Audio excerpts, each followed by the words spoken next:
Halo, saya Dani. Kali ini saya ingin berbagi pengalaman horor yang saya alami ketika masih di pondok. Mungkin beberapa dari kalian pernah mengalami hal serupa, tapi bagi saya kejadian ini sangat membekas dan membuat saya semakin berani menghadapi hal-hal yang tak terlihat.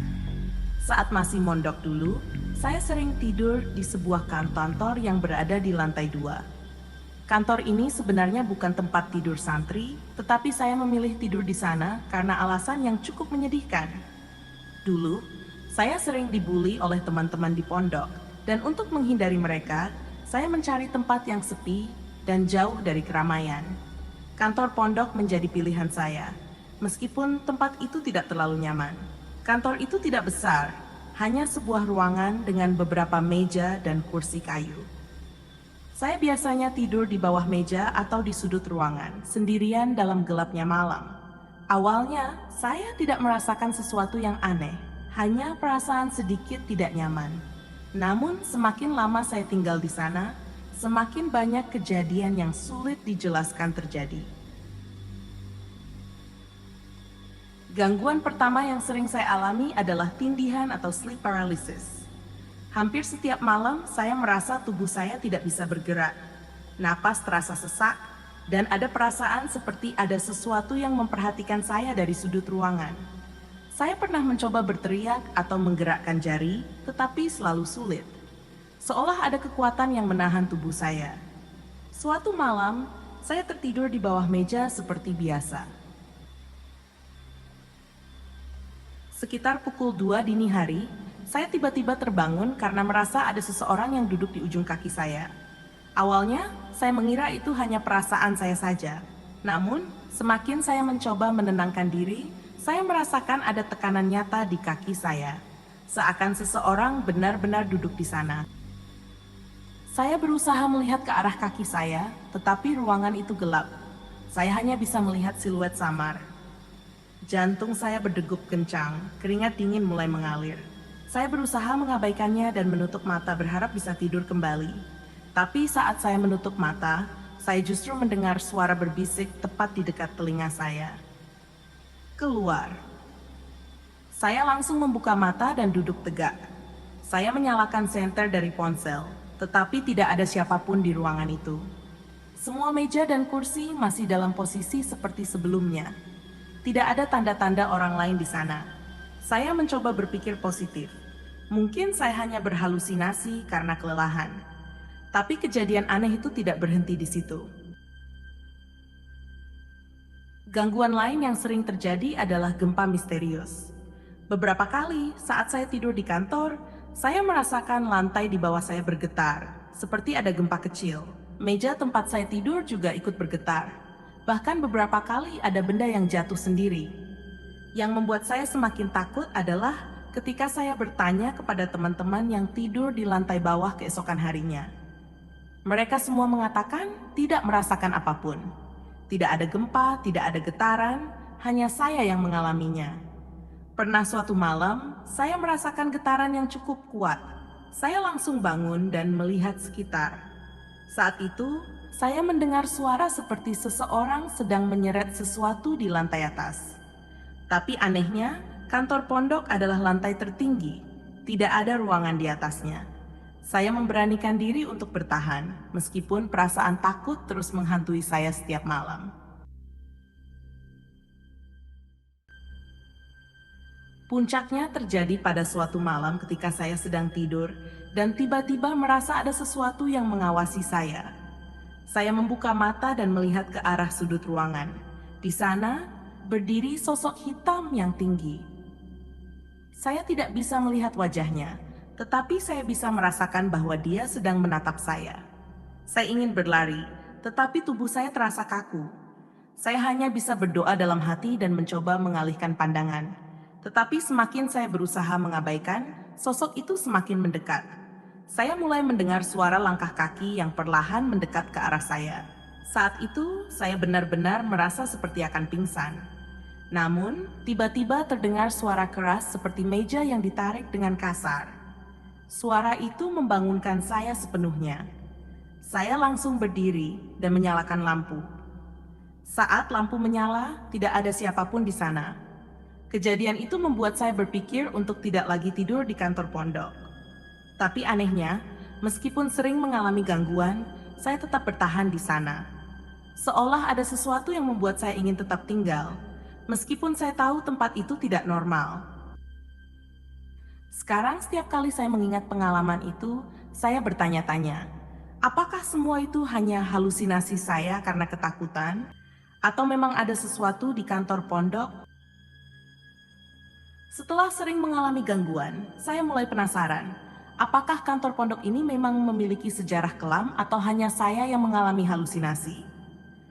Saya mulai bertanya kepada beberapa santri senior yang sudah lama tinggal di pondok. Namun, jawaban mereka justru semakin membuat bulu kuduk saya merinding. Salah satu senior yang akrab dengan saya akhirnya bercerita, dulu, sebelum ruangan itu dijadikan kantor, ruangan itu adalah tempat penyimpanan barang-barang lama. Tapi yang lebih menyeramkan, konon dulu pernah ada santri yang meninggal di situ. Saya terkejut mendengar cerita itu. Katanya, bertahun-tahun lalu, ada seorang santri yang mengalami sakit keras dan meninggal di ruangan itu sebelum sempat dibawa ke rumah sakit. Tidak banyak yang tahu tentang kejadian itu karena pihak pondok sengaja tidak menyebarkan cerita ini agar tidak membuat santri lain ketakutan. Cerita itu membuat saya berpikir, apakah mungkin arwah santri itu masih berada di ruangan ini? Atau mungkin ada sesuatu yang lebih menyeramkan yang menghuni tempat ini? Setelah mengetahui cerita tersebut, gangguan yang saya alami justru semakin menjadi. Tidak hanya sekadar tindihan atau suara-suara aneh, tetapi kini saya mulai mengalami hal yang lebih nyata. Suatu malam, saya sedang tertidur lelap ketika tiba-tiba saya merasakan sesuatu yang dingin menyentuh kaki saya. Awalnya, saya berpikir itu hanya angin atau perasaan saya saja. Namun rasa dingin itu semakin naik, merayap dari kaki ke betis lalu ke paha saya. Saya langsung terbangun dengan napas tersengal. Saat membuka mata, saya melihat sesuatu yang membuat saya hampir berteriak. Ada tangan pucat yang muncul dari bawah meja tempat saya tidur. Tangannya kurus dengan jari-jari panjang yang tampak mengerikan. Saya langsung menarik kaki saya dan merangkak menjauh. Tapi tangan itu perlahan menghilang, seakan tenggelam kembali ke dalam lantai.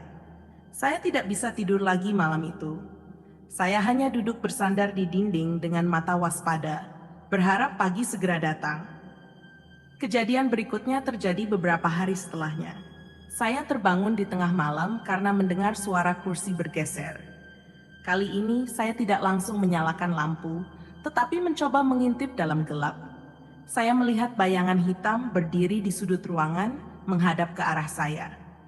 Bayangan itu diam, tapi saya bisa merasakan tatapan menusuknya. Saya mencoba membaca doa dalam hati, tetapi semakin saya berdoa, semakin terasa ada sesuatu yang bergerak mendekat. Saya akhirnya tidak tahan dan langsung menyalakan lampu. Ketika lampu menyala, ruangan itu kosong seperti biasa. Tetapi ada sesuatu yang membuat saya merinding. Salah satu kursi di sudut ruangan kini berada tepat di samping meja saya. Seolah-olah ada seseorang yang baru saja duduk di sana. Setelah semua kejadian itu, saya akhirnya memutuskan untuk tidak lagi tidur di kantor pondok. Saya berpikir bahwa apapun yang ada di sana tidak ingin saya tinggal di tempat itu lebih lama. Saya akhirnya mencari tempat lain untuk tidur, meskipun saya tahu risikonya adalah bertemu lagi dengan teman-teman yang sering membuli saya. Tapi saya sadar, lebih baik menghadapi manusia daripada makhluk yang tidak bisa saya lihat dengan jelas. Namun, meskipun saya sudah meninggalkan kantor pondok, gangguan itu tidak sepenuhnya berhenti. Terkadang, saat saya melewati ruangan itu di siang hari, saya masih bisa merasakan tatapan dari dalam ruangan. Saya pernah mencoba mengintip ke dalam kantor saat ruangan itu kosong. Saat itu siang hari, dan saya berpikir semuanya akan baik-baik saja. Tapi ketika saya melihat ke dalam, saya merasa melihat bayangan hitam berdiri di dekat meja tempat saya biasa tidur. Saya berkedip beberapa kali, dan bayangan itu menghilang. Sejak saat itu, saya berjanji pada diri sendiri untuk tidak lagi mengusik tempat itu. Saya tidak pernah kembali tidur di sana, dan saya juga tidak pernah lagi mencoba mencari tahu lebih jauh tentang apa yang sebenarnya menghuni ruangan itu. Apakah itu arwah santri yang dulu meninggal di sana? Ataukah ada sesuatu yang lebih tua dan lebih menyeramkan? Saya tidak tahu, dan mungkin saya tidak ingin tahu. Sekian cerita saya kali ini. Terima kasih telah menonton video ini hingga selesai. Jika kalian suka dengan cerita ini, jangan lupa untuk like, subscribe, dan tinggalkan komentar sholawat di bawah sebagai tanda bahwa kalian adalah orang-orang yang beriman. Komentar sholawat kalian juga menjadi bentuk sedekah yang luar biasa, karena tanpa mengeluarkan uang pun, kalian sudah memberikan dukungan besar kepada kami yang membuat video ini. Semoga kalian semua selalu diberikan rezeki yang melimpah, kesehatan yang berkah, dan kebahagiaan bersama keluarga tercinta. Jangan lupa, salam hangat untuk keluarga kalian dari kami. Sampai jumpa di cerita berikutnya. Wassalamualaikum warahmatullahi wabarakatuh.